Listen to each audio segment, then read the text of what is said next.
aseme saa yenye iko kwa mkono wako wa kuume, ase pale hata acha roho yako katika deze.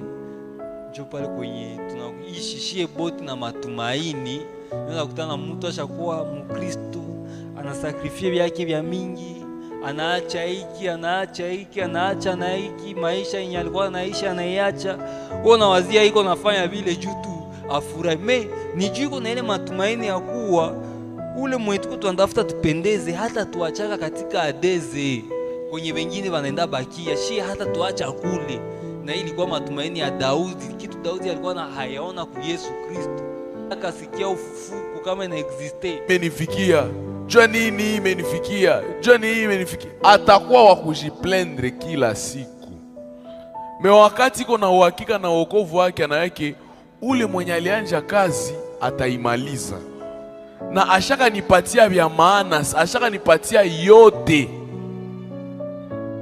Ile njo itaacha anaendelea mbele. Nima anamwambia soyez toujours joyeux, mko na furaha.